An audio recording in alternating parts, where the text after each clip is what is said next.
Katika video hii nitakufundisha jinsi gani ya kudesign match statistic kwa kutumia Adobe Photoshop, na kupitia hii tutafanya mfano wa match breakdown kutoka UEFA, ambapo hii inatokana na challenge ambayo nilitoa kwa wanafunzi wangu na unifuatilia kupitia group langu la WhatsApp la Richstar Academy. Kujiunga na Richstar Academy ni simple. Unachotakiwa kufanya ni kununua moja wapo ya kozi zangu kupitia website yangu ya Richstar Academy, na automatically utaingizwa kwenye group langu la WhatsApp, na huko ndiko ambako tunakuwa tunatoa challenge mara kwa mara ili kukujenga wewe mwanafunzi uweze kuwa bora zaidi. Bila kupoteza muda, tutaanza na hakikisha unatumia Adobe Photoshop, lakini pia unaweza kufuatisha kupitia software yoyote ambayo unaifahamu as long as inaweza kufanya design, lakini kwenye video hii tutatumia Adobe Photoshop. Kwa hiyo cha kwanza kabisa nitakachokifanya ni kuhakikisha naenda kwenye file new. Nikishaenda new nitachagua pixel f2 kwa f2, na kwenye sehemu ya jina nitaipa jina UEFA kama hivyo, simple. Ona, baada hapo nitaenda create. Baada kwenda create, pekee kinachofuata nita create background, ambapo kwenye background nitakachokifanya nitaenda kwenye sehemu ya solid, nitaenda solid color, na kisha nitachagua rangi hii ambayo unaiona hapa. Kwa hiyo wewe unachagua kufanya ni kucopy hizo color code ambazo unaziona hapa. Baada hapo nitaweka okay, na hii nitaipa jina background, maana yake PG. Nita delete layer mask, na hii ya chini nita delete. Sawa. Kinachofuata sasa ni kuanza kuplani na kuweka neno linaloitwa breakdown. Ona, kwa nitaenda kwenye text na nitaandika hapa breakdown. Lakini kwenye breakdown hakikisha ukienda kwenye sehemu ya fonts unachagua fonts.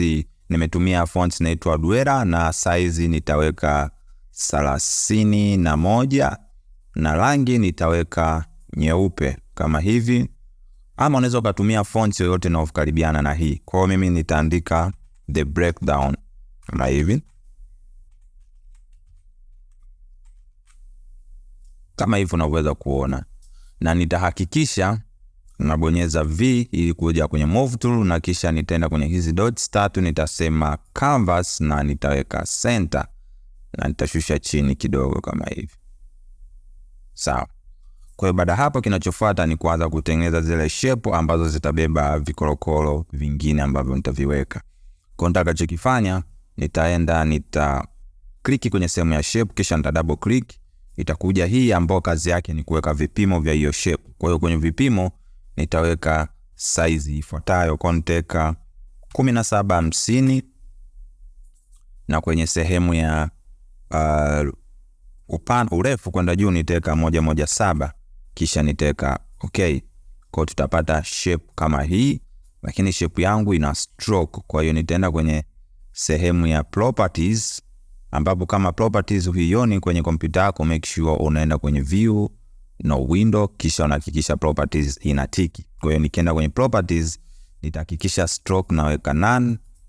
Maana alafu kwenye color nitaweka rangi kwanza hii hapa ili niweze kuiona shape yangu kama hivi. Kinachofuata nita create shape yoyote ambayo upana wake utakuwa ni 266 kama hivyo, lakini hii nitahakikisha natoa stroke, kisha naweka rangi yoyote tu kwa haraka, then nahakikisha imekaa center. Maana yake center hapa ndiko ambapo nitaweka ile kama score. Kwa hiyo hii nitaitumia tu kama reference ya kwamba shape zangu zinatakiwa ziishie hapa. Kwa nitaweka hivi.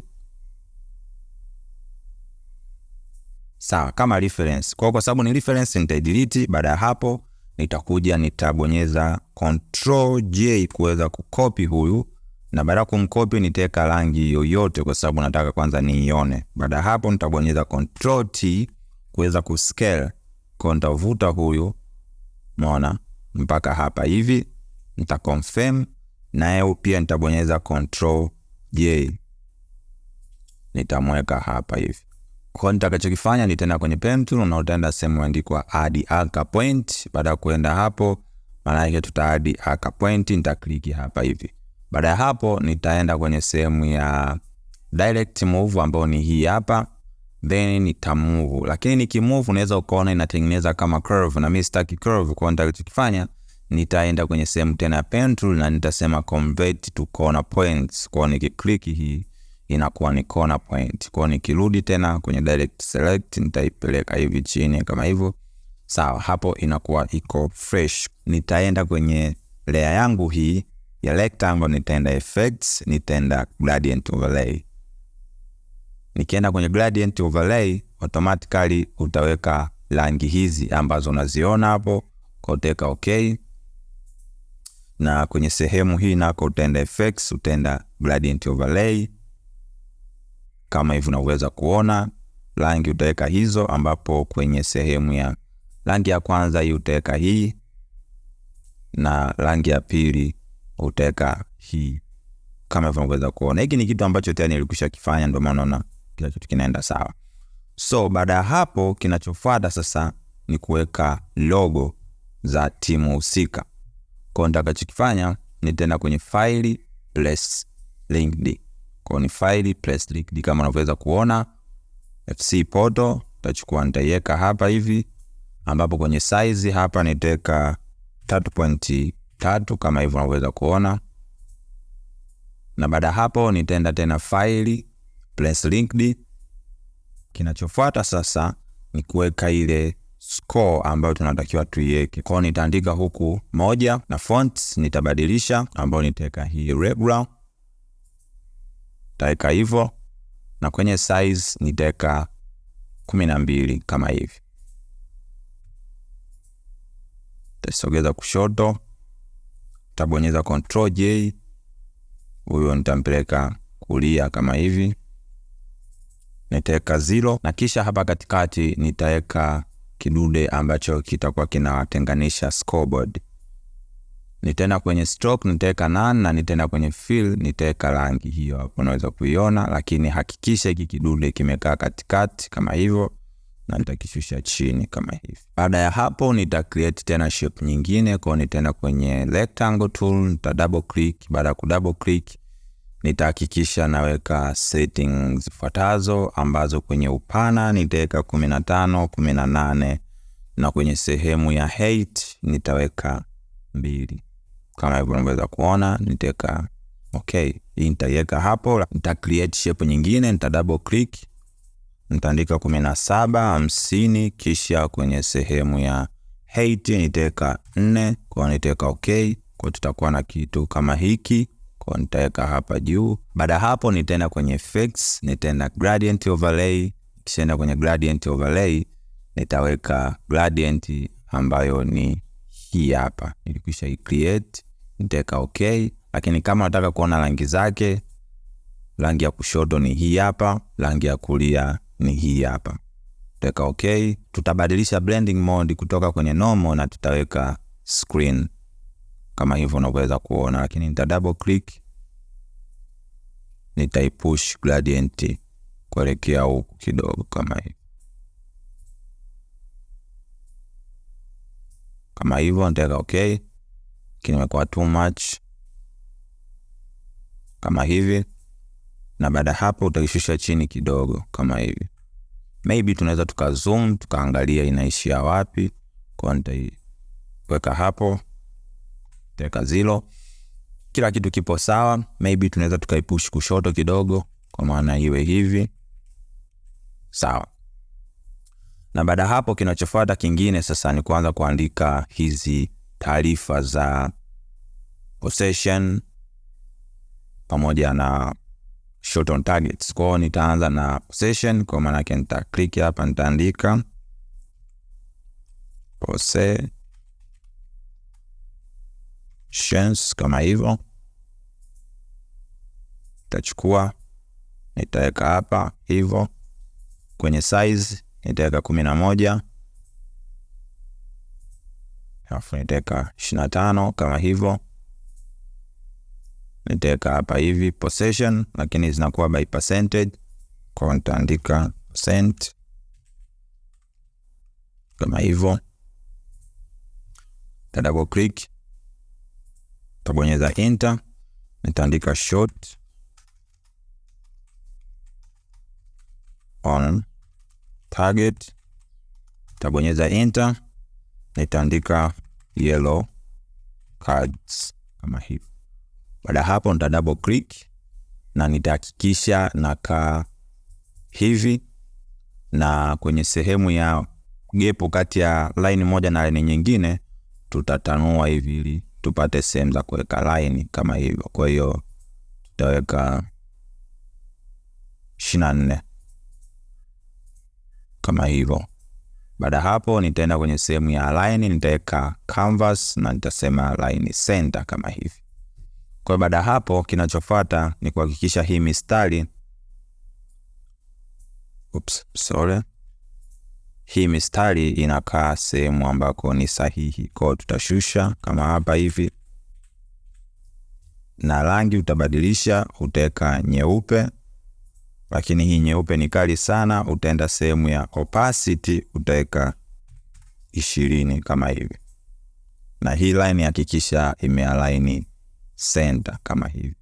Kwa nitabonyeza Ctrl J kuclone, kisha kwa hivyo utabonyeza tena Ctrl J kuclone tena,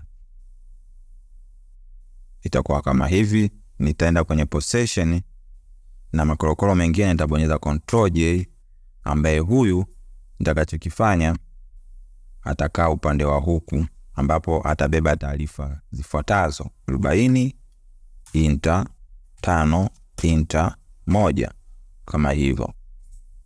Kisha nabonyeza tena Ctrl J na push kwenda huku kama hivi. Yellow card ni 8 kama hivyo.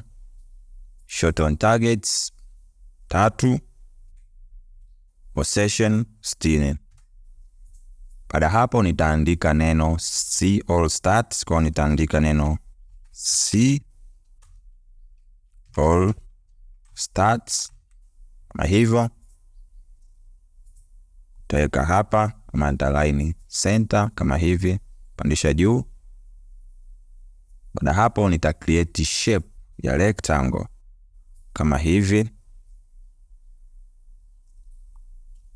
Hakikisha hii shape nayo inakaa center. Kwa nitaenda nitasema ikae center ya rectangle, na nitaenda kwenye sehemu ya properties hapa, nitaenda kwenye stroke, nitaweka rangi hii.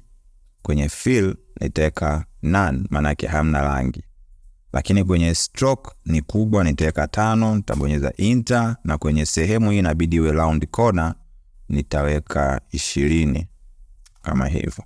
Ni kuhakikisha hii width naweza nikaongeza, nitaweka labda 130 na maanisha 8 kama hivyo.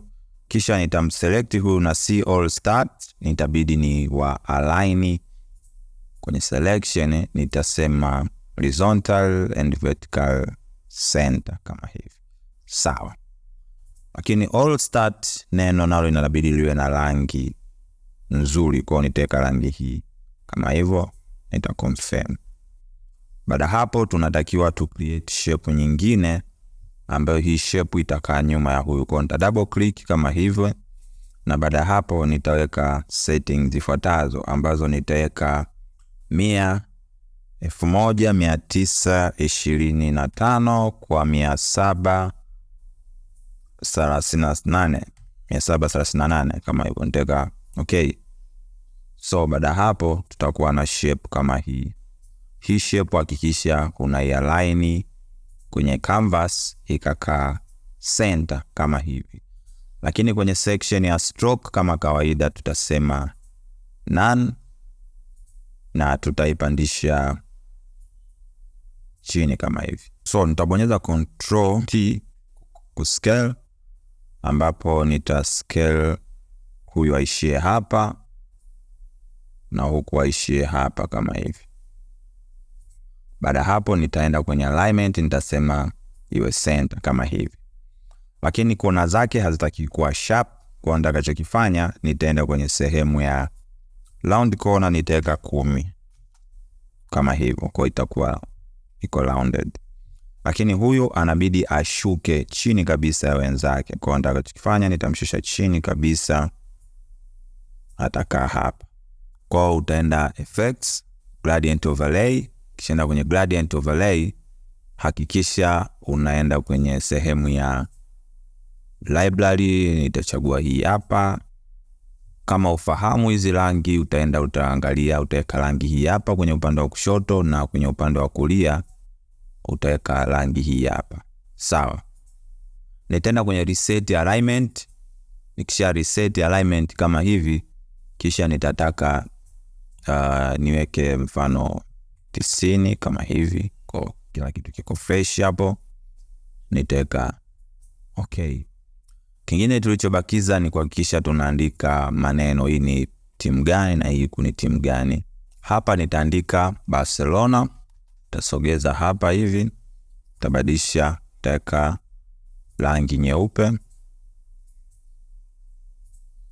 nitatoa hapa hivi, taka 0, ta confirm kama hivi, nitabonyeza Ctrl J copy,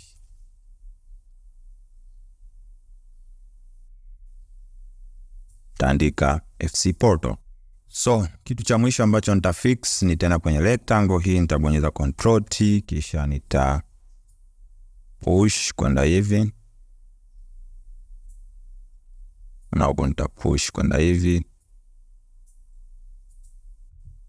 Baada hapo kinachofuata ni kwenda kwenye sehemu ya file, export as. Hakikisha kila kitu kipo sawa, na utabonyeza sehemu ya export na kusave katika sehemu ambayo unataka iwepo. Natumaini utakuwa umejifunza vitu vingi sana katika video hii. Lakini kama wewe ni mtu ambaye unatamani kujifunza zaidi masuala ya creative industry, sana sana kwenye swala zima la Photoshop, unatamani kujifunza jinsi gani ya kudesign poster, jinsi gani ya kufanya retouch ya picha zako kwa wewe ambaye ni photographer, basi tunayo course ambayo inaitwa Adobe Photoshop Master, ambayo yenyewe ni mahususi kufundisha masuala yote ya graphics design kwa kutumia Adobe Photoshop.